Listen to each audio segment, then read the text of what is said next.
Page number 59 పాత నిబంధన గ్రంథంలో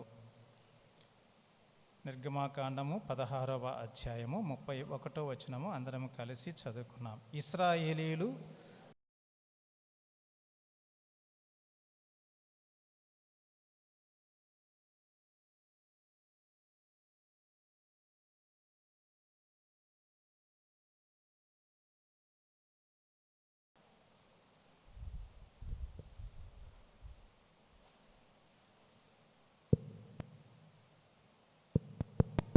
మా పరిశుద్ధమైన దేవా, మరొకసారి మీ సన్నిధిలో మీ ఆలయంలో చేరి మీ ప్రజల మధ్య నేను కూడా మిమ్మల్ని ఆరాధించడానికి మీరు ఇచ్చిన ఈ భాగ్యాన్ని బట్టి మీకు వందనములు, స్తుతులు, స్తోత్రములు చెల్లిస్తున్నాను.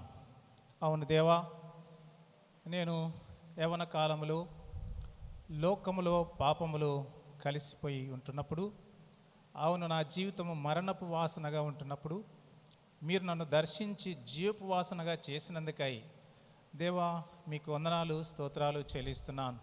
అవును తండ్రి, అలా సంధించబడడానికి మూలము మీరు ఆ శిలువలో కార్చిన రక్తము, నా కొరకై నా పాపము నిమిత్తమై మీరు రక్తము కార్చి మరణించి సమాధిలోనికి వెళ్ళి తిరిగి లేచుట ద్వారా దేవా మీరు నన్ను దర్శించిన రీతిని బట్టి, ఆ ప్రత్యక్షతను బట్టి మీకు వందనాలు, స్తోత్రాలు చెల్లిస్తున్నాను. అవును తండ్రి, నా జీవితంలో కూడా నేను మీ మందిర ఆవరణములో ఆరాధించే భాగ్యము నాకు, నా కుటుంబానికి సహితము కూడా మీరు అనుగ్రహించిన శ్రేష్టమైన ధన్యతను బట్టి వందనాలు, స్తోత్రాలు. మీ మందిర ఆవరణములో చేరక పూర్వము మీ సన్నిధిలో పరీక్షించుకోవటానికి, సరిచేసుకోవటానికి కూడా మీరు అనుగ్రహిస్తున్న ప్రతి క్షణాన్ని, ప్రతి దినాన్ని బట్టి మీకు వందనాలు, స్తోత్రాలు చెల్లిస్తున్నాం.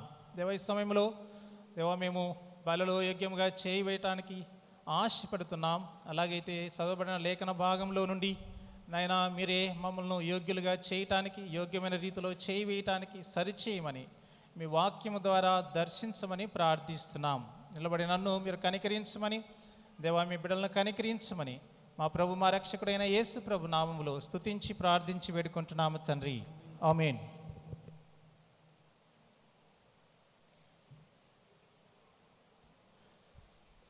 ఈ చదివిన మనం చదువుకున్నటువంటి లేఖన భాగం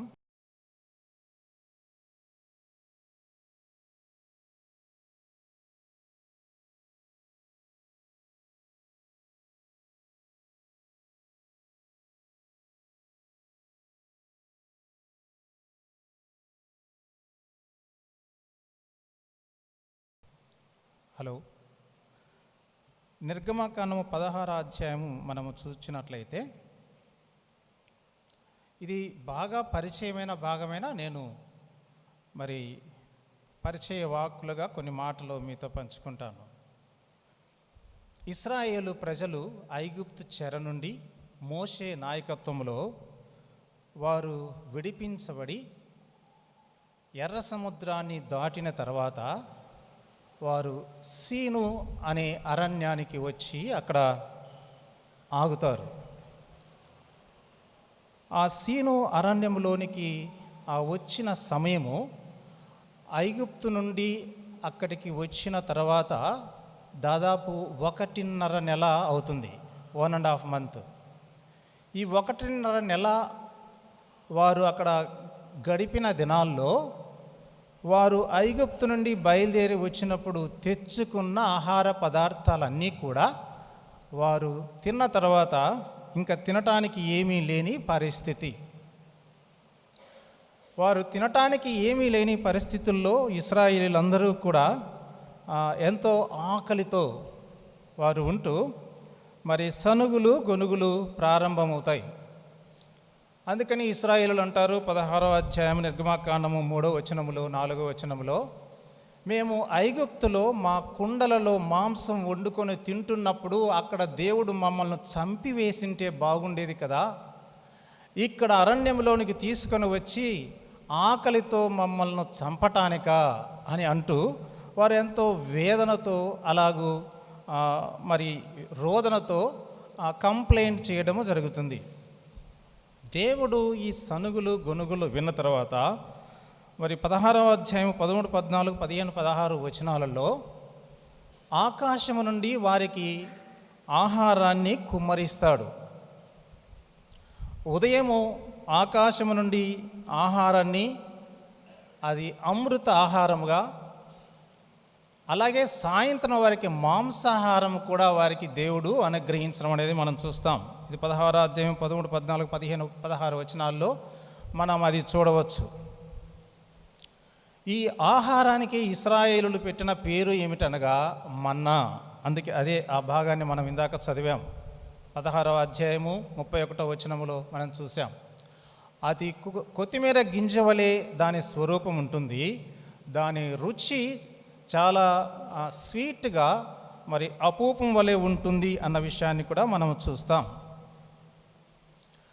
దేవుడు వీరికి ఈ ఆహారము ఆకాశము నుండి కుమ్మరించడము, తన వాక్కును నెరవేర్చుకోవడము అనేది మనం చూస్తాం.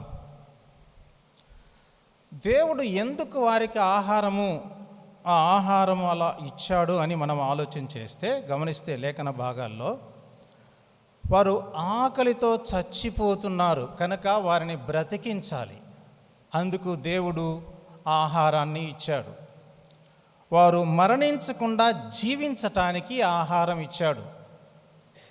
రెండవదిగా, ఈ ఆహారము వారు ఎందుకు తీసుకోవాలి అని అంటే, సుదూరమైన ప్రయాణము, వారి గురి, వారి గమ్యము కనాను దేశం కనుక సుదూరమైనటువంటి ఆ గమ్యము చేరడానికి, వారు బ్రతకడానికి, నడవడానికి బలము, శక్తి కోసము వారికి భోజనముగా, ఆహారముగా దేవుడు వారికి ఇచ్చినట్లుగా మనం చూస్తాం.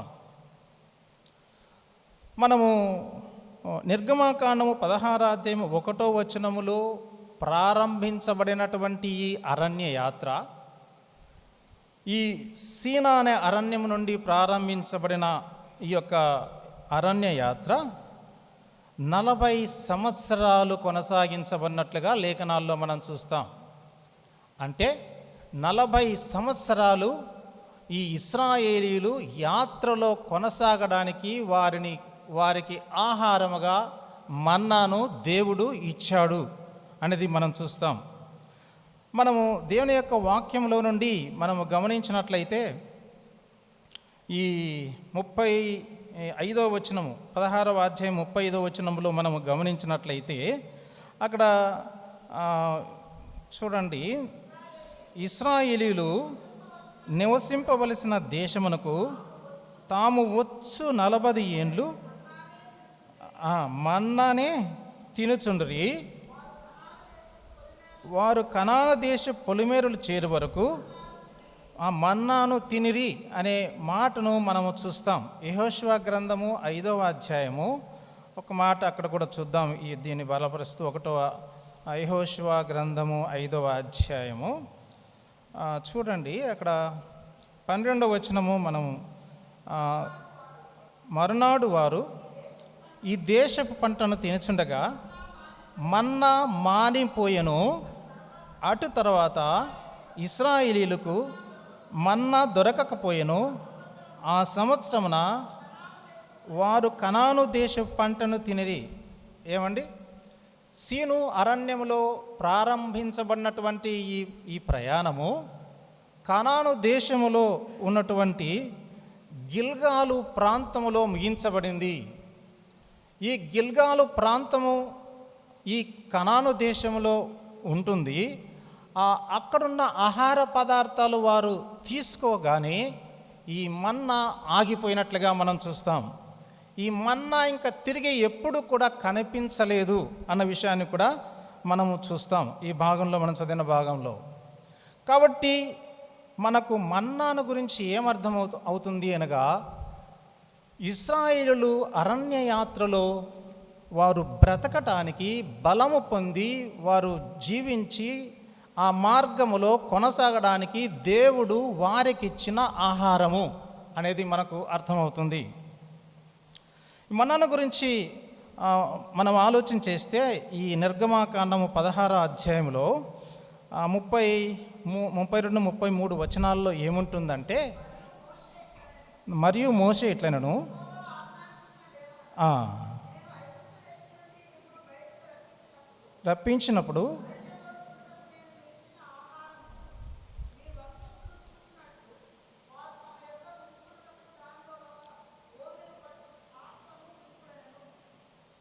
ముప్పై మూడు వచ్చిన అందరం కలిసి చదువుదామండి. మీ బైబిల్స్ తీయండి దయచేసి. 16వ అధ్యాయము నిర్గమాకాండం 33.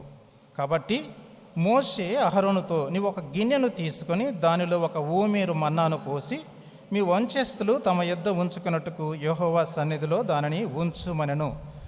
ఇప్పుడు మనం గమనించినట్లయితే ఈ మన్నాలో నుండి కొంత భాగాన్ని తీసుకొని ఒక పాత్రలో పెట్టి ఆ పాత్రను దేవుని యొక్క మందసములో పెట్టడం అనేది ఇక్కడ మనం జరుగుతుంది. ఈ మన్నాను తినే నియమాన్ని గురించి కూడా ఇక్కడ మనం చూస్తాం. ఆ ఉదయకాలంలోనే ఆ మన్నా ఆకాశం నుండి భూమి మీద పడినప్పుడు ప్రతి వారు ఇశ్రాయేల్లో ఒక్కొక్కరికి ఒక ఓమేరు, ఒక్కొక్కరికి ఎంతమంది కుటుంబంలో ఉంటే అంతమంది సమకూర్చుకోవాలి ఆహారం, అది తినాలి. అది మరుసటి దినం ఉదయం వరకు ఉంచడానికి వీలు లేదు. ఒకవేళ ఇది అమృత ఆహారమే అయినప్పటికీ, ఇది దేవదూతలు తినే ఆహారం అయినప్పటికీ, ఇది మరి సజీవమైనటువంటి ఆహారం అయినప్పటికీ మరుసటి దినం ఉదయానికి ఉంటే పురుగు పట్టి అది కంపు కొడుతుంది అన్న విషయాన్ని కూడా ఇక్కడ చెప్పినట్లుగా మనం చూస్తాం. అయితే ఇప్పుడు మనము ఈ మధ్యాహ్న కాల సమయంలో దీన్ని బేస్ చేసుకొని నేను మీతో ఒక 3 నియమాలను పంచుకోవాలని ఇష్టపడుతున్నాను. ఒక 3 నియమాలను. ఇశ్రాయేలీయులు అరణ్యయాత్రలో వారి యాత్ర కొనసాగడానికి, వారి గమ్యమైనటువంటి కనాను దేశానికి రీచ్ అవడానికి దేవుడు వారికి ఇచ్చినటువంటి ఏకైక ఆహారము ఏమిటి అనగా ఆకాశములో నుండి కుమ్మరించబడినటువంటి ఆహారము అనేది మనం చూస్తాం. అది దేవుడు ఇచ్చినటువంటి ఆహారముగా మనం చూస్తుంటున్నాం.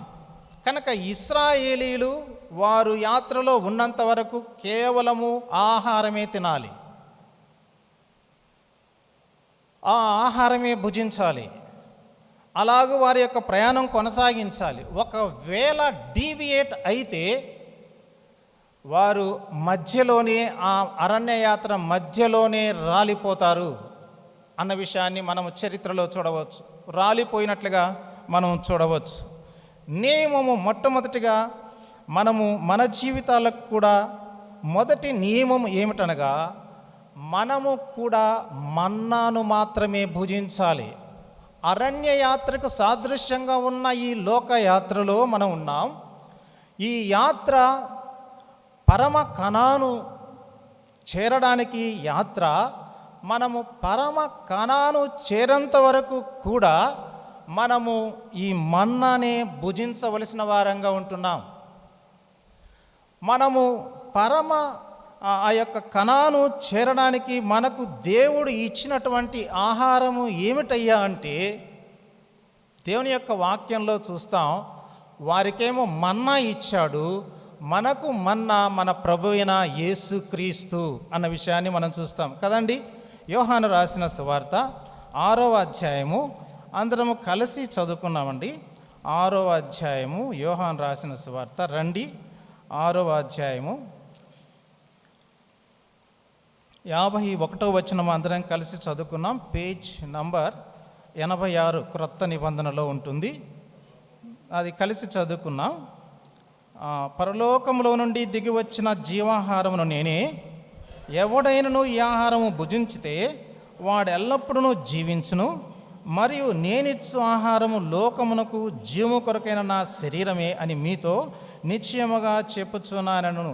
ఈ 6వ అధ్యాయం అంతా కూడా యేసుక్రీస్తు ప్రభును గురించి, అటు మన్నాను గురించి పోలుస్తూ యేసు ప్రభు బోధించిన సందర్భం. ఇశ్రాయేలులకు అలనాడు దేవుడు మన్నాను ఇచ్చాడు, నేనే మీకు జీవాహారము అని ఇక్కడ బోధిస్తూ ఈ 6వ అధ్యాయం అంతా కూడా మనము చూడవచ్చు. కనుక మనకు ఈ లోక యాత్రలో మనము కొనసాగడానికి దేవుడు మనకి ఇచ్చినటువంటి ఆహారము ప్రభు అయిన యేసుక్రీస్తు అన్న విషయాన్ని మనము గమనించవచ్చు. నేను ఎందుకు ఈ ఇశ్రాయేలీలు వారి యొక్క యాత్ర కొనసాగడానికి మన్నానే ఆహారము అని జ్ఞాపకం చేశానంటే, రండి సంఖ్యాకాండము 12వ అధ్యాయము 11వ అధ్యాయము 6వ వచనము చదువుకున్నాం అందరం కలిసి. సంఖ్యాకాండము 11వ అధ్యాయము 6వ వచనము అందరం కలిసి చదువుకున్నామండి. ఈ మన్నా కాక మా కన్నుల ఎదుట మరేమీ లేదని చెప్పుకొనిరి. ఇశ్రాయేలులు అంటున్న మాట ఇది. కనుక ఆ మన్నానే వారు కలిగి ఉన్నారు. మనము కూడా యేసుక్రీస్తు ప్రభువు మనకు జీవాహారము అయ్యాడు అన్న విషయాన్ని మనం జ్ఞాపకం చేసుకోవలసిన వారంగా ఉంటున్నాం. ఉదయకాలంలో మనం చూస్తూ వచ్చిన రీతిగా మరి యేసుక్రీస్తు ప్రభువు ఆ శిలువ మ్రానుపై మన అందరి శిక్షను ఆయన భరించి, ఆయన రక్తము కార్చి, మరణించి సమాధిలోనికి వెళ్ళి తిరిగి లేచుట ద్వారా ఆయన మనకు జీవాహారం అయ్యాడు. ఆయన మనకు అప్పముగా చేయబడి, ఆయన కొట్టబడి, గాయపరచబడి, రక్తము కార్చి, మరణించి సమాధిలోనికి వెళ్ళి తిరిగి లేచుట ద్వారా ఆయన మనకు జీవాహారం అయ్యాడు. ఇక్కడ చేరిన వాళ్ళము దాదాపు అందరము కూడా ఆహారాన్ని తిన్నాము గనకనే మనం రక్షింపబడ్డాం. ఆహారము తినడము అని అంటే అక్కడున్న బల్లలో రొట్టెని తీసుకొని నోట్లో పెట్టుకున్నట్టు, రక్తానికి సాదృశ్యంగా ఉన్న రసము నోట్లో పోసుకున్నట్లు కాదు. ఆ జీవాహారము యేసుక్రీస్తు ప్రభువును తినాలి అని అంటే మన శరీరానికి ఆహారము తీసుకొని నోట్లో పెట్టుకొని ఎలా తింటామో, అలాగే నీరుని ఎలా నోట్లో పోసుకొని తాగుతామో, మన అంతరంగ పురుషుడు యేసుక్రీస్తు ప్రభువును అంగీకరించాలి. యేసుక్రీస్తు ప్రభువును మన సొంత రక్షకునిగా అంగీకరించాలి. ఆయన దేవుడని నమ్మాలి. ఆయన నా పాపముల కొరకు ఆయన మరణించాడు, ఆయన తిరిగి లేచాడు, నా పాపముల నుండి శిక్ష అనుభవించాడు అని నమ్మాలి. ఆయన దగ్గరికి వెళితే నాకు పరలోకం వస్తుంది, నిత్య జీవం వస్తుంది అని నమ్మాలి. అదే తినటము. దినదినము ఆ రీతిగా మన యొక్క జీవితంలో కొనసాగించడానికి యేసుక్రీస్తు ప్రభువు చేసిన కార్యం కనుక ఆయన మనకు జీవాహారం అయ్యాడు అన్న విషయాన్ని మనం చూస్తూ వస్తుంటున్నాం. పరమ కణాను చేరాలి అని అంటే మొట్టమొదటి మెట్టు ఏమిటనగా ప్రభు అయిన యేసుక్రీస్తును నమ్మటము. ఆయన నీ కొరకు నా కొరకు మరి చేసిన కార్యాన్ని నమ్మటం. ఏ రీతిగా మన్నా అరణ్యములో అరణ్య యాత్ర 40 సంవత్సరాల తర్వాత డిసప్పియర్ అయిందో, అనగా మన్నా ఏ రీతిగా ఇశ్రాయేలుల అరణ్య యాత్రలో వారిని పోషించిన పిదప ఆగిపోయిందో, యేసుక్రీస్తు ప్రభు శిలువ కార్యము చేసిన తదుపరి ఆయన మరణించి సమాధిలోనికి వెళ్ళి తిరిగి లేచి ఆరోహణమయ్యాడు. అయితే నిన్ను నన్ను పోషించటానికి, నిన్ను నన్ను ఈ యాత్రలో నడిపిస్తూ ఆ జీవాహారముగా ఉంటూ పరమకణాను చేరేంత వరకు నడిపించటానికి ఆయన ఈ భూలోకానికి ఆయన జీవముగల వాక్యముగా ఆయన మన మధ్య ఉన్నాడు. ఆత్మ దేవుడుగా ఆయన మన మధ్య ఉన్నాడు. వెళ్ళి ఆ యొక్క ఆరోహణమైన యేసు క్రీస్తే జీవముగల దేవుని వాక్యముగా మన మధ్య ఆయన వసిస్తున్నాడు. ఆ ఆరోహణమైనటువంటి యేసుక్రీస్తు ప్రభువే ఆయన ఆత్మ స్వరూపిగా మన మధ్య ఆయన ఉంటూ ఉన్నాడు. అరణ్యములో ఉన్నటువంటి ఇశ్రాయేలులకు ఇచ్చినటువంటి మన్నాలో కొంత భాగము తీసి ఆ యొక్క మందసములో పెట్టినట్లుగా మనం చూస్తున్నాం. అది మన్నానే. ఆ మన్నాలోని కొంత భాగాన్ని తీసి ఒక పాత్రలో పెట్టి మందసములో పెట్టినట్లుగా మనం చూస్తుంటున్నాం.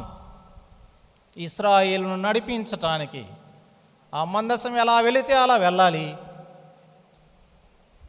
అలాగే యేసుక్రీస్తు ప్రభు ఆయన తను వెళుతూ ఆరోహణమవుతూ ఆయన సజీవుడుగా జీవవాక్యం మనకిచ్చినటువంటి అనుభవాన్ని మనం చూస్తుంటున్నాం. మనము ఈ లోకంలో ఒక ఆత్మీయ జీవితము లేదా అంతరంగ పురుషుడు జీవించాలి అని అంటే, అంతరంగ పురుషుడు ఆత్మీయ జీవితంలో ఈ యాత్రలో కొనసాగాలి అని అంటే ఈ జీవవాక్యాన్ని, దినదినము ఈ డైలీ బ్రెడ్ను దినదినము భుజించవలసిన వారంగా మనం ఉంటున్నాం అన్న విషయాన్ని నేను జ్ఞాపకం చేస్తుంటున్నాను. ఈ వాక్యం అనే ఆహారము కాకుండా అంతరంగ పురుషుడు ఏమి తిన్నా కూడా బలపడడు అన్న విషయాన్ని మనం జ్ఞాపకం చేసుకోవాలి. రండి, ద్వితీయోపదేశకాండము 8వ అధ్యాయము 3వ వచనము, పేజీ నంబర్ 152 పాత నిబంధన గ్రంథంలో ద్వితీయోపదేశకాండము 8వ అధ్యాయం 3వ వచనం అందరం కలిసి చదువుకున్నామండి. కొద్దిగా తీయండి. ద్వితీయోపదేశకాండము 8వ అధ్యాయం 3వ వచనము, ఆహారము వలననే గాక యెహోవా సెలవిచ్చిన ప్రతి మాట వలన నరులు బ్రతుకుదురు. చాలండి. ఇక్కడ మనం ఏమి చూస్తాము? దేవుని వాక్యము అనేది అంతరంగ పురుషుని పోషించటానికి జీవాహారము. కనుక జీవాహారమైనటువంటి దేవుని వాక్యాన్ని మనము ప్రతిరోజు భుజించాలి. భుజించితేనే ఈ యాత్రలో మనం కొనసాగలము. భుజించితేనే ఆ పరమ కణాను మనము చేరగలము. అది మొదటిది.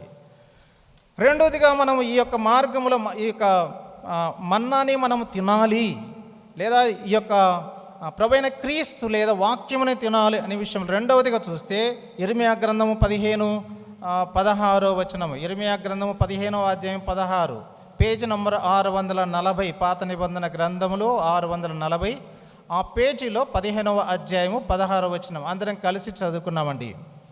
ఇర్మియా 15:16, నీ మాటలు నాకు దొరకగా నేను వాటిని భుజించితిని. అక్కడ ఆపండి.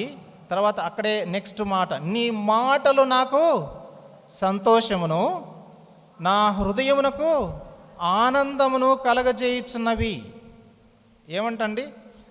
ఇర్మియా ప్రవక్త అంటున్నాడు, నీ మాటలు నేను భుజించాను. దేవుని వాక్యము ఆహారము. భుజించితే ఈ ఇర్మియాకు ఏమి కలిగింది అనగా సంతోషము, నిశ్చయ మాటలు. తన హృదయానికి ఆనందం కలిగింది. అంతరంగ పురుషునికి దేవుని వాక్యమే ఎంటర్టైన్మెంట్. అంతరంగ పురుషుడు ఆనందంగా ఈ లోకంలో సంతోషంగా జీవించాలంటే ఇంకా ఏమీ వేరే ఎంటర్టైన్మెంట్ లేదు. ఏమి తీసుకున్నా, ఏమి వాడినా, దేన్ని ఆశించినా అంతరంగ పురుషునికి అది ఆనందాన్ని ఇవ్వలేదు, సంతోషాన్ని ఇవ్వలేదు. కనుక దేవుని వాక్యాన్ని మనం భుజించవలసిన వారంగా ఉంటున్నాం. మనము సంతోషముగా, ఆనందముగా మనము జీవించాలంటే దేవుని వాక్యము. రండి, పేతురు రాసిన మొదటి పత్రిక 2వ అధ్యాయము కొత్త నిబంధనలో పేజీ నంబర్ 214 పేతురు రాసిన మొదటి పత్రిక 2వ అధ్యాయము అందరం కలిసి చదువుకున్నామండి. 3వ వచనములో ఆ చివరి లైన్, 3వ వచనం చివరి లైన్ అంటే ఆ పేజీలో క్రొత్తగా అందరం కలిసి చదువుకున్నాం. క్రొత్తగా జన్మించిన శిశువులను పోలివారే నిర్మలమైన వాక్యమును పాల వలన రక్షణ విషయంలో ఎదుగు నిమిత్తము ఆ పాలను అపేక్షించుడి. ఇక్కడ మనం చూస్తున్నాం, దేవుని వాక్యము మనము భుజించాలి. ఈ వాక్యము మనకు బలమునిస్తుంది. ఈ వాక్యం మనకు శక్తిని ఇస్తుంది. ఈ వాక్యం మనం ఎదగడానికి సహాయం చేస్తుంది. మనము ఎదిగి దృఢచిత్తులమై అపవాదిని, శత్రువును జయించటానికి మనల్ని సిద్ధపరుస్తుంది. అది ఇక్కడ. అందుకని మనము యాత్రలో కొనసాగుతున్నప్పుడు మనము దేవుని వాక్యాన్నే, మన్నానే దేవుని వాక్యాన్నే భుజించాలి. ప్రియమైనటువంటి వారులారా, అలాగైతే ఈ లోకంలో ఈ యాత్రలో మనం కొనసాగుతూ ఉంటున్నప్పుడు మన్నా లాంటి మోసపూరితమైన ఆహారాలు కూడా మనకు కనిపిస్తూ ఉంటున్నాయి.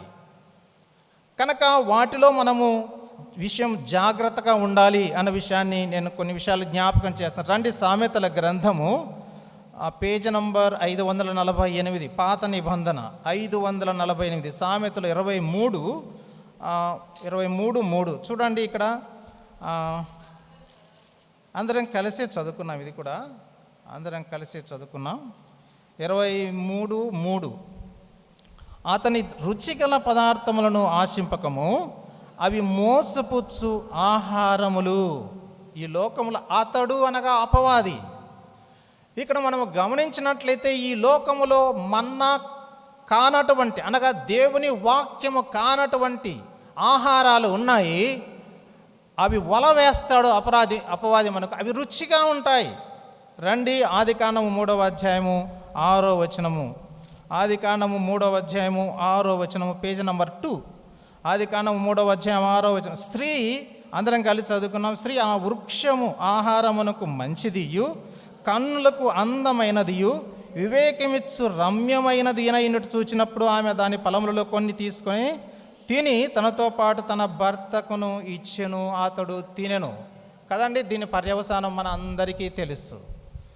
అది తినుటకు అది మంచి ఆహారముగా కనిపించింది, కన్నులకు అందంగా కనిపించింది, అది వివేకాన్ని జ్ఞానం కూడా ఇస్తుంది అనిపించింది.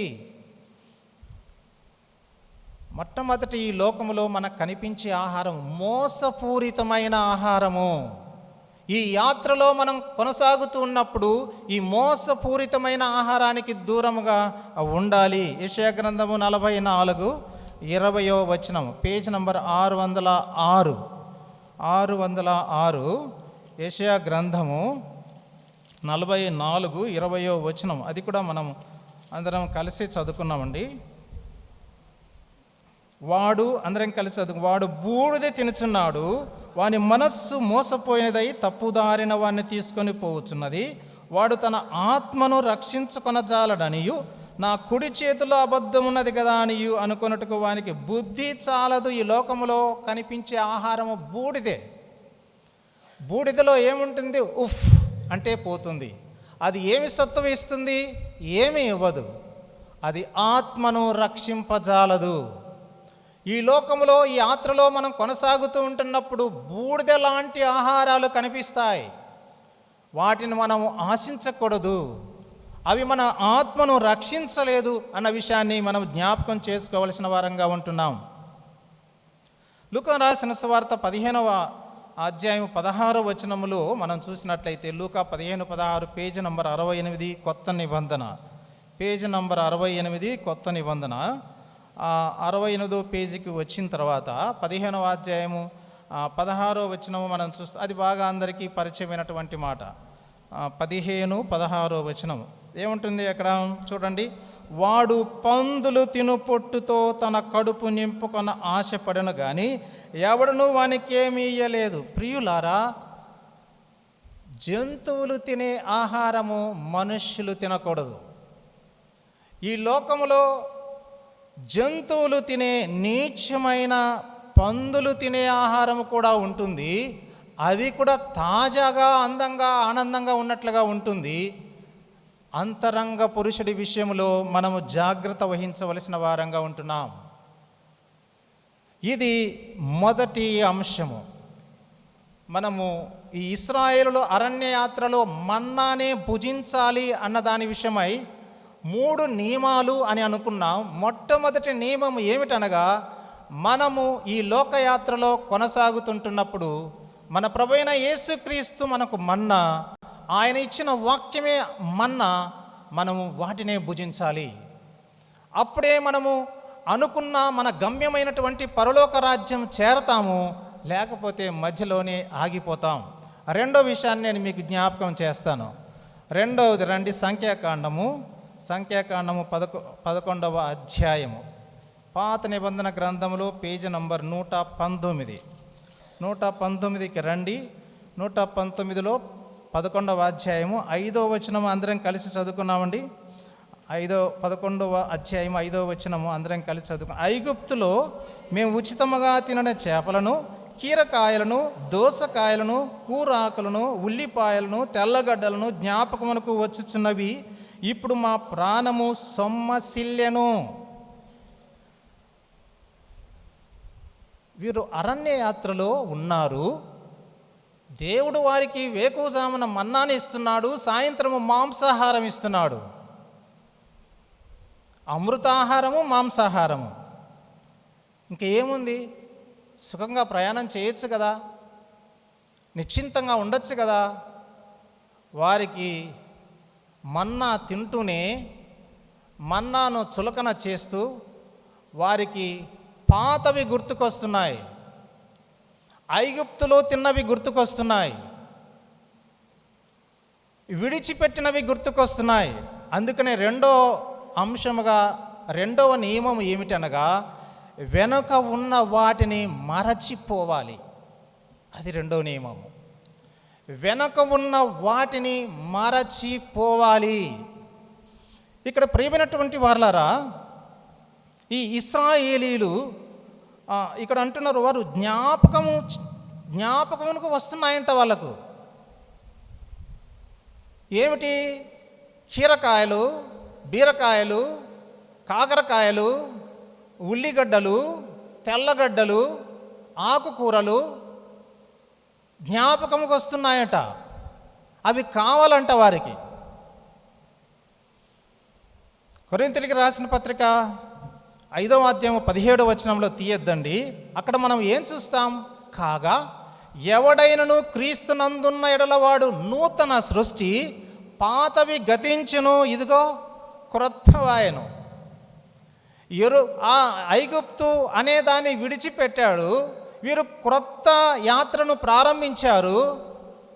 ఆ కనాను దేశానికి వెళుతున్నారు. మరి ఇప్పుడు పాత విజ్ఞాపకం చేసుకోవడం ఏమిటి?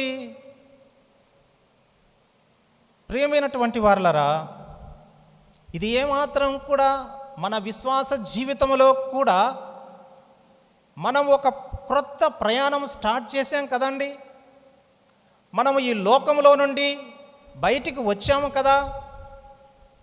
మనము తినే ఆహారాలు వేరు కదా, మనం పాటించే పద్ధతులు వేరు కదా, మనం ఒక గురి కలిగి వెళుతున్నాం కదా, మన మార్గం వేరు కదా. మరి పాత వాటిని జ్ఞాపకం చేసుకోవటం అనేది అది ఎంతైనా అది ప్రమాదకరమైంది. అది ఏమాత్రము తేలిగ్గా తీసుకోవడానికి వీల్లేదు. అందుకనే దేవుని వాక్యంలో మనము చూడొచ్చు. రండి, లూకా రాసిన సువార్త 9వ అధ్యాయము ఒక హెచ్చరికను అక్కడ మనం చూస్తాం. 9వ అధ్యాయం 62 వచనము, పేజీ నంబర్ 61 తీసారా? లూకా రాసిన సువార్త 9వ అధ్యాయం 62. అక్కడ యేసు అంటున్నారు, అందరం కలిసి చదువుకున్నామండి. నాగటి మీద చెయ్యి పెట్టి వెనుక తట్టు చూచువాడెవడను దేవుని రాజ్యమునకు పాత్రుడు కాడని వానితో చెప్పాను. మీకు చాలామంది టౌన్లో ఉన్న వాళ్ళు కనుక తెలియదు. నేను విలేజ్ నుండి వచ్చాను. నేను నాగలి పట్టి దున్నాను. ఇప్పుడు కారు తోలేటప్పుడు లెఫ్ట్ సైడ్ ఒక జడ్జిమెంట్ ఉంటుంది, రైట్ సైడ్ ఒక జడ్జిమెంట్ ఉంటుంది. దాన్ని బట్టి మనం ముందుకు చూస్తూ దాన్ని బట్టి మనం కారు తోలాలి. లేకపోతే కారు అటో ఇటో ఎట్లో వెళ్ళిపోతుంది. అలాగే సేద్యము చేసేటప్పుడు ఎప్పుడైతే మరి నాగల మీద చెయ్యి వేస్తారో, నాగల మీద చేయి వేసిన తర్వాత ఇటు ఉన్నటువంటి ఎద్దు ఇటు ఉన్న స్థాల్లో దీనిలోనే వెళ్ళాలి అని దూరం చూడాలి. ఇటు ఉన్న ఎద్దు ఇటువైపు పలానా చోట వెళ్ళాలి అన్నప్పుడే ఈ చాలు తర్వాత నెక్స్ట్ చాలును దున్నుతా, అంటే నెక్స్ట్ భూమిని దున్నుకుంటూ పోతుంది. అలా కాకుండా ఎక్కడో చూస్తూ పోతూ దున్నితే దున్నిన చోటికే మళ్ళీ నాగలు వెళుతుంది. లేదంటే దున్నని చోటికి చాలా ఎక్కువ గ్యాప్ వస్తుంది. అది సరిగా దున్నడానికి వీలుండదు. గురి లేదా తన గమ్యం చేరలేడు. ఒక ఎకరా ఒక మధ్యాహ్నం లోపల చేయాలంటే చేయలేడు. తన ఇంటికి పోలేడు. ఒక పూటలో అవ్వాల్సింది 2 పూటలు 3 పూటలు అలా చేయవలసి వస్తుంది. కనుక ఇక్కడ చెప్తున్న నాగటి మీద చెయ్యి పెట్టి వెనుక తట్టు చూచువాడెవడును దేవుని రాజ్యమునకు పాత్రుడు కాడు. మన ఆత్మీయ జీవితంలో మనము మన చెయ్యి ఈ యొక్క ఐగుప్తు నుండి విడిచిపెట్టి కనాను దేశానికి వెళ్ళడానికి మనము చెయ్యి వేసాము. తిరిగి మనము ఐగుప్తును జ్ఞాపకం చేసుకోకూడదు. ఒకవేళ అలా చేసుకుంటే ఏమంటున్నారు ఈ వాక్యములు అనగా, దేవుని రాజ్యం చేరడు. అసలు మనం రక్షింపబడింది ఎందుకు? దేవుని రాజ్యం చేరాలనే కదా. ఇక్కడ శ్రమలు, బాధలు, కష్టాలు అవి ఇవి భరించేది దేనికి?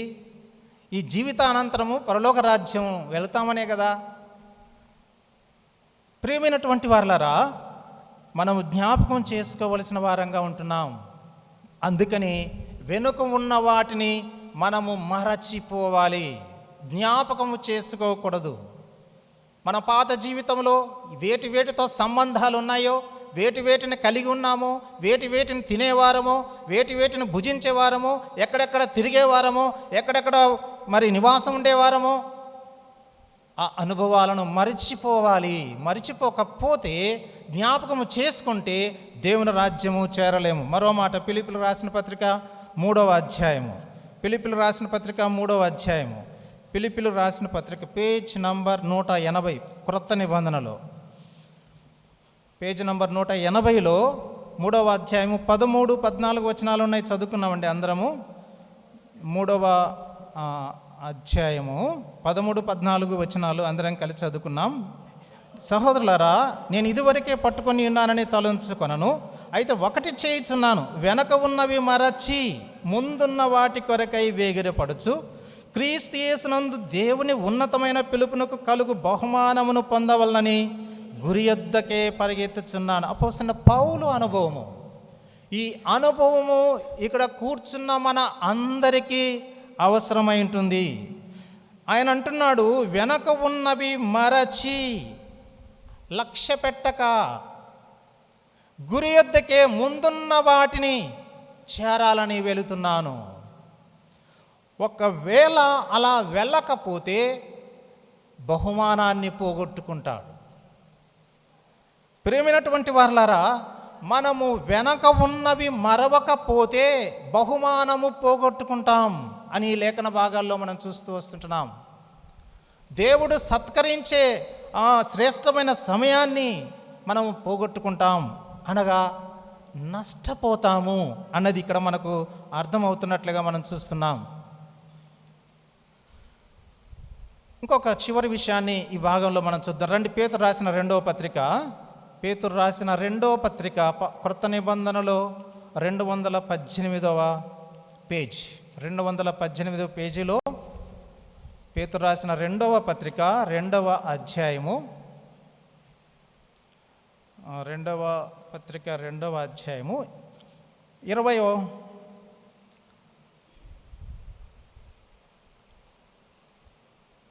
క్షమించండి 20వ వచనము మనం అందరం కలిసి చదువుకున్నామండి. 20వ వచనము, వారు ప్రభువు రక్షకునైన యేసుక్రీస్తు విషయమైన అనుభవ జ్ఞానము చేత ఈ లోక మాలిన్యములను తప్పించుకొనిన తరువాత మరల వాటిలో చిక్కుబడి వాటి చేత జయింపబడిన ఎడల వారి కడవరి స్థితి మొదటి స్థితి కంటే మరి చెడ్డదగును.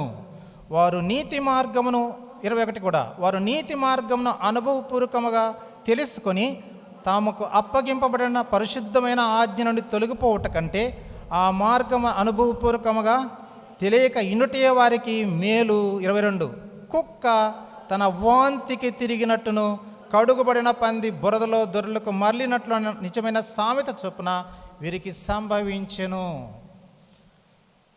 వెనుక ఉన్న వాటిని జ్ఞాపము చేసుకోవడము అని అంటే కుక్క తన వాంతికి తిరిగినట్లు అని అర్థం.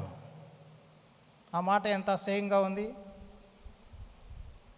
అయితే మనము కుక్క తన వాంతికి తిరిగినట్లు అనే మాట అంత అసహ్యంగా ఉంటే, మనము ఈ లోక యాత్రలో మనము ఆత్మీయ జీవితంలో కొనసాగుతూ ఉంటున్నప్పుడు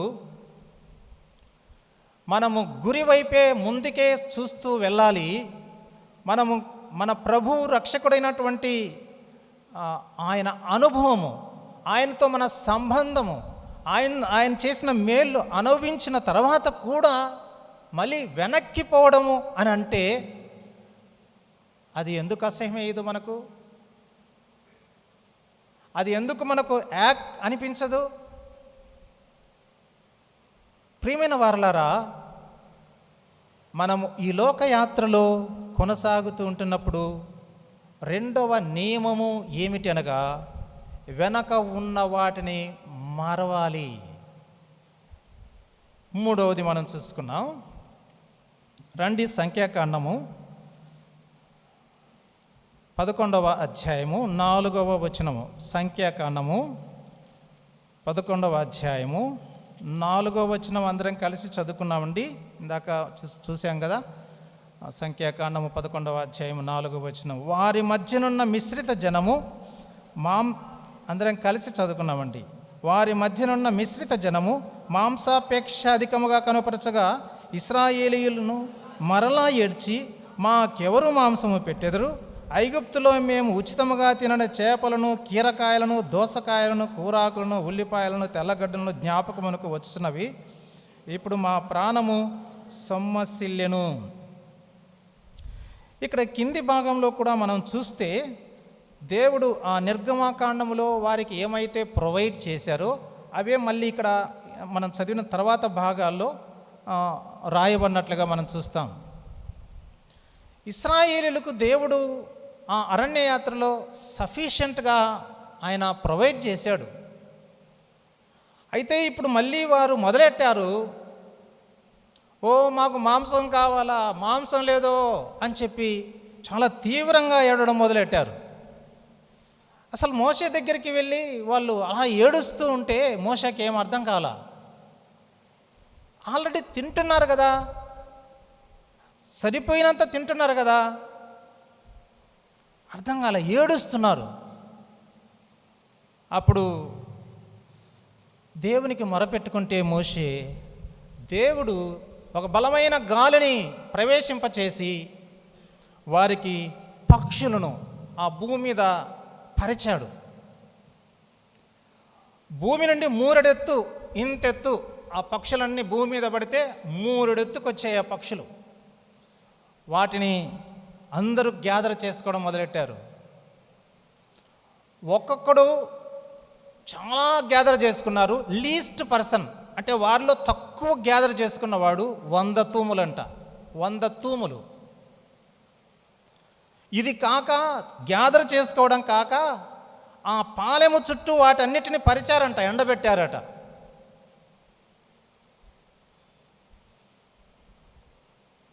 దేవుడికి కోపం వచ్చింది. ఆశకు హద్దు ఉండాలి. వెంటనే తెగులు రప్పించి వారి పళ్ళ సందుల్లో మాంసము ముక్కలు ఉండంగానే, వారు నములుతూ ఉండగానే తెగులు వచ్చి వారిని అందరినీ కూడా హతమార్చినట్లుగా మనం ఈ యొక్క సంఖ్యాకాండము 12వ అధ్యాయంలో మనం చూస్తాం. దానికి మరి వారు చనిపోయిన స్థలానికి పెట్టిన పేరు ఏమనగా కిబ్రోతు హత్తావా అనే మాటను మనం చూస్తాం. కిబ్రోతు హత్తావా అంటే దురాశ. అందుకని నేను ఈ భాగానికి 3వ నియమానికి పెట్టిన పేరు ఏమిటనగా సంతుష్టి సహితమైన దైవ భక్తి కలిగి ఉండాలి. సంతుష్టి సహితమైన దైవభక్తి. దైవభక్తులు చాలా దైవభక్తి రకరకాలుగా ఉంటున్నాయి. స్వస్థతల కొరకు దైవభక్తి, ఆర్థికమైన ఎదుగుదలకు దైవభక్తి, ఆయా రకాలైనటువంటి కుటుంబంలో ఉద్యోగాలకు, చదువుల కొరకు దైవభక్తి, ప్రమాదంలో దైవభక్తి, ఉద్యోగం వస్తుంది పరీక్షలు రాయాలి దైవభక్తి. మన 3వ నియమము, ఈ లోకయాత్రలో మనము పయనిస్తుంటున్న మనము కనాను చేరేంత వరకు, ఆ పరమ కనాను చేరేంత వరకు, లేదా మనము భూమి మీద ఉన్నంత వరకు ఉండవలసిన 3వ నియమము ఏమిటి అనగా సంతుష్టి సహితమైన దైవభక్తి. వారికి దేవుడు ప్రొవైడ్ చేశాడు, వారు తృప్తి కలిగి వారు ముందుకు సాగాలి. సంతుష్టి సహితమైన ప్రయాణం చేయాలి. కానీ వారికి చాలేదు, దురాశ పుట్టింది. దురాశ ఏం చేసింది? వారిని చంపివేసింది, మరణానికి తీసుకొని వెళ్ళినట్లుగా మనం ఇక్కడ చూస్తూ వస్తుంటున్నాం. మన యొక్క ఆత్మీయ జీవితంలో మనము వెళుతూ ఉంటున్నప్పుడు ప్రియమైనటువంటి వారులారా, దేవుడు ఈ భూలోకంలో మనం ఫిజికల్గా ఏమేమైతే ఇచ్చాడో వాటితో మనము తృప్తి కలిగిన వారంగా జీవించాలి. మనకు ఏ ఉద్యోగం ఇచ్చాడో ఆ ఉద్యోగం మనము దానిలో తృప్తి కలిగి ఉండాలి. ఏ బిజినెస్ ఇచ్చాడో దానిలో తృప్తి కలిగి ఉండాలి. ఏ వ్యవసాయం ఇచ్చాడో దానిలో తృప్తి కలిగి ఉండాలి. ఏ దిన పని ఇచ్చాడో, కూలి పని ఇచ్చాడో దానిలో తృప్తి కలిగి ఉండాలి. ఏ ఆర్థికమైన స్థాయి ఇచ్చాడో దానిలో తృప్తి కలిగి ఉండాలి. నీ కుటుంబం విషయంలో నువ్వు తృప్తి కలిగి ఉండాలి. నీ భార్య విషయము నువ్వు తృప్తి కలిగి ఉండాలి. నీ భర్త విషయము నువ్వు తృప్తి కలిగి ఉండాలి. నీ తల్లిదండ్రుల విషయము నువ్వు తృప్తి కలిగి ఉండాలి. నీ చదువు విషయము నువ్వు తృప్తి కలిగి ఉండాలి. తృప్తి కలిగినటువంటి జీవితము. ఈ లోకమంతా కొట్టుమిట్టాడుతున్న పరిస్థితికి కారణము ఏమిటనగా దురాశే. అన్యాయము, అక్రమము, దోపిడీ ఇదంతా కారణానికి దురాశే. లోకంలో దురాశను చూడవచ్చు.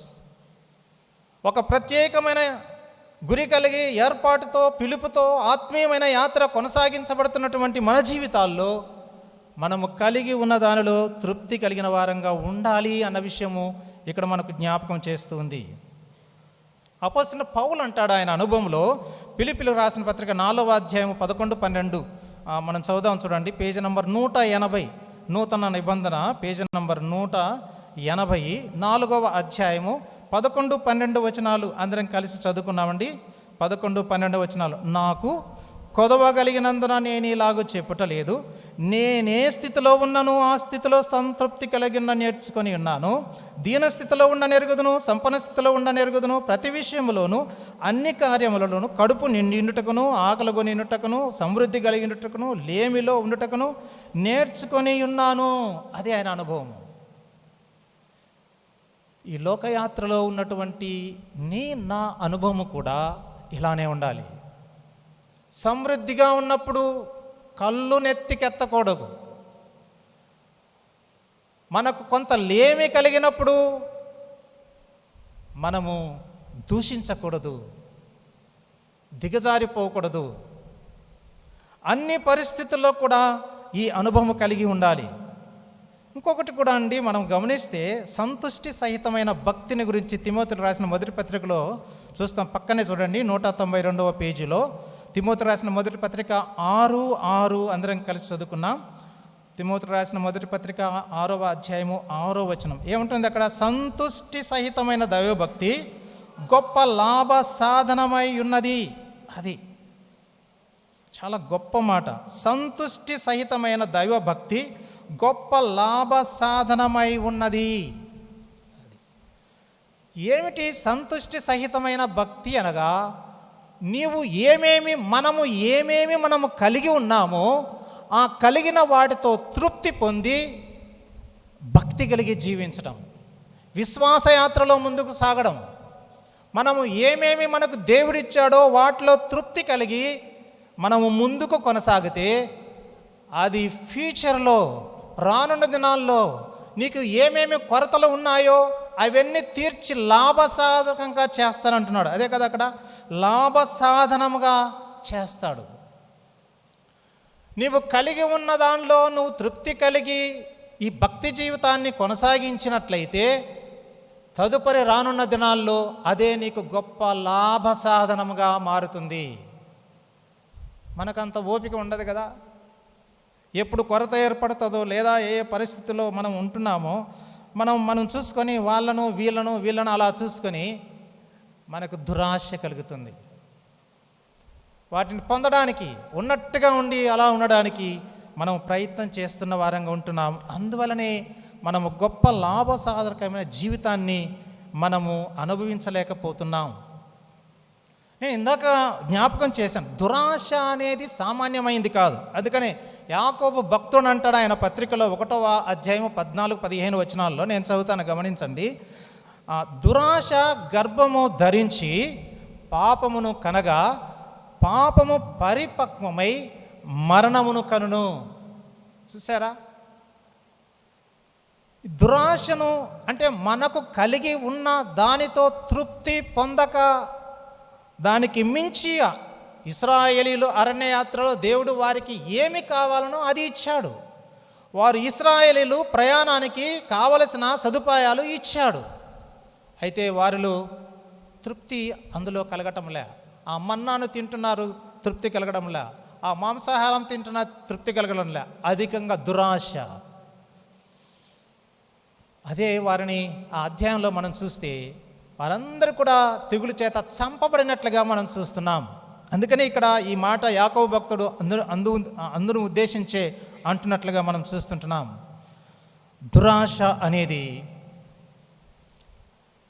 గర్భం ధరించి పాపమును కంటాది, పాపం వలన వచ్చు జీతమే మరణము, ఆ పాపము గర్భం ధరించి మరణాన్ని కంటాది. ప్రియమైనటువంటి వారలారా, మనము ఉన్నదానిలో సంతుష్టి సహితమైన మరి అనుభవాన్ని కలిగి ఉండడానికి ప్రయత్నం చేద్దాం. కొరింథీయులకు రాసిన మొదటి పత్రిక ఈ భాగంలో, కొరింథీయులకు రాసిన మొదటి పత్రిక 10వ అధ్యాయము 1వ వచనం నుండి కొద్దిగా గమనించి చదువుదాము. 1వ వచనం నుండి, కొరింథీయులకు రాసిన మొదటి పత్రిక 10వ అధ్యాయము 1వ వచనం నుండి కొన్ని మాటలు. సహోదరులారా, ఈ సంగతి మీకు తెలియకున్నట్టు నాకు ఇష్టం లేదు. అదేదనగా, మన పితరులందరూ మేఘము క్రింద నుండిరి, వారందరూ సముద్రంలో నడిచిపోయిరి, అందరూ మోషను బట్టి మేఘములోను సముద్రంలోను బాప్తిస్మము పొందిరి, అందరూ ఆత్మ సంబంధమైన ఒకే ఆహారమును భుజించిరి, అందరూ ఆత్మ సంబంధమైన ఒకే పానీయమును పానము చేసిరి, ఏలయనగా తమ్మును వెంబడించిన ఆత్మ సంబంధమైన బండలోనిది త్రాగిరి, ఆ బండ క్రీస్తే. అయితే అది మనం చదువుదాం. అయితే వారిలో ఎక్కువ మంది దేవునికి ఇష్టలుగా ఉండకపోయిరి గనక అరణ్యములో సంహరింపబడిరి. వారు ఆశించిన ప్రకారము మనము చెడ్డవాటిని ఆశించకున్నట్లు ఈ సంగతులు మనకు దృష్టాంతములుగా ఉన్నవి. అర్థమైందా? ఈ అరణ్య యాత్రలో ఉంటున్న ఇశ్రాయేలు సమాజం అంతా దేవుడు ఇచ్చే సదుపాయాలు సమానంగా అనుభవించారు. ఏంటి? ఎర్ర సముద్రాన్ని అందరూ దాటారు, సీను అరణ్యంలోనికి అందరూ వచ్చారు, దేవుడిచ్చే మన్నాను అందరూ తిన్నారు, బండలో నుండి నీళ్లు ఇస్తే అవి అందరూ తాగారు, అలాగే మాంసం ఇస్తే అందరూ తిన్నారు, అందరూ పంచుకున్నారు, అందరూ బాగానే ఉన్నారు, చూసుకుంటున్నారు. ఆయన ఉన్నాడు, ఈయనున్నాడు, ఆయన అందరూ బాగానే ఉన్నారు. అయితే వారిలో ఎక్కువ మంది దేవునికి ఇష్టలుగా లేరు. అందువలనే వారు చంపబడ్డారు అన్న విషయాన్ని ఇక్కడ మనం చూస్తుంటున్నాం. ప్రియమైన వారలారా, మనము కూడా ఒకవేళ బైబిల్ చదువుతూ ఉండొచ్చు, అందరిలాగానే దేవుని మందిరానికి రావచ్చు, ఇలా అందరిలో మనం ఉండొచ్చు, అందరిలాగా పాటలు పాడవచ్చు, అందరిలాగా ఆరాధన చేయవచ్చు, అందరిలాగా బలలో చేయవేయచ్చు, అందరిలాగా కానుక వేయచ్చు, అన్నిటిలో మన పార్టిసిపేషన్ ఉంటుంది. అయితే దేవునికి ఇష్టమైనటువంటి వారముగా మధ్యలో రాలిపోయే వారి జాబితాలో మనం ఉన్నామా? నేను కూడా ఆరాధన చేస్తున్నాను, నేను కూడా ఇక్కడ ఇశ్రాయేల్ అనుకుంటాను, ఓహో బండలో నుండి దేవుడు నీళ్ళు ఇచ్చాడు, తాగాం, మేము కూడా తాగాం. కానీ మధ్యలో బండలో నుండి నీళ్లు తాగిన వారు నశించిపోయారు కదా, రాలిపోయారు కదా. దురాశ. అందుకనే ఇక్కడ అంటున్నాడు, అది మనకు వారు ఆశించిన ప్రకారం మనం చెడ్డవాటిని ఆశించకుండానట్లు ఈ సంగతులు మనకు దృష్టాంతములుగా ఉన్నవి అన్న విషయాన్ని ఇక్కడ జ్ఞాపకం చేస్తూ ఉంటున్నారు. ప్రియమైనటువంటి వారలారా, అలాగైతే నేను ముగిస్తున్నాను. ఈ మధ్యాహ్నం వేళ ప్రభువైన యేసు క్రీస్తు యొక్క శరీరానికి సాదృశ్యంగా ఉన్నటువంటి ఆ రొట్టెలో, ఆయన రక్తానికి సాదృశ్యంగా ఉన్నటువంటి ఆ యొక్క రసంలో మనము పాలు పొందడానికి వచ్చినటువంటి మనము ఈ లోక యాత్రలో ప్రయాణము చేస్తూ ఉన్నాము. మన గురి, మన గమ్యము పరలోక రాజ్యమే, పరమ కణానే. అందుకనే పిలువబడ్డాం, ఏర్పరచబడ్డాం. ఈ 3 నియమాల్లో మనము నిలబడుతున్నామా? ఈ 3 నియమాలు మన జీవితాల్లో ఎలా ఉంటున్నాయి? క్రీస్తును మనం ఆహారముగా భుజించిన వారమై ఉంటున్నామా? దేవుని వాక్యమే మన ఆహారముగా ఉంటుందా? మనం చూస్తూ వచ్చాం, దేవుని వాక్యము మనములను బ్రతికింప చేస్తుంది. దేవుని వాక్యం మనకు సంతోషము, ఆనందాన్ని ఇస్తుంది అన్న విషయాన్ని మనం చూస్తూ వస్తూనే ఉంటున్నాం. ఈ లోకంలో ఆ రకాలైనటువంటి ఆహార పదార్థాలు ఉంటున్నాయి, వాటి నుండి మనము దూరముగా వెళ్ళవలసిన వారంగా ఉంటున్నాం. అందుకనే మనం రెండవదిగా మనం చూస్తుంటున్నాం, పాత వాటిని జ్ఞాపకము చేసుకోకూడదు, వాటిని మరచిపోవాలి అన్న విషయాన్ని మనం చూస్తూ వస్తుంటున్నాం. ప్రియమైనటువంటి వారలారా, మనం ఒకవేళ అలా జ్ఞాపకము చేసుకుని పాత జీవితంలోనికి వెళితే కుక్క తన వాంతికి తిరిగినట్లుగా అనే మాటను మనం చూస్తూ వస్తుంటున్నాం. పరలోక రాజ్యం మనకు ఉండదు అన్న విషయాన్ని కూడా మనం చూస్తూ వస్తున్నాం. మూడవదిగా సంతుష్టి సహితమైన భక్తి మనము కలిగి ఉండాలి. ఈ సంతుష్టి సహితమైన భక్తి అనుభవంలో మన జీవితాలు కొనసాగించుకోగలిగినట్లయితే ఈ లోకంలో మన యొక్క పర్పస్, దేవుడు మన పట్ల ఉన్న పర్పస్ సాల్వ్ అవుతుంది. అలాగూ దేవుడు మనల్ని కనికరించిన గాక. ఆమేన్.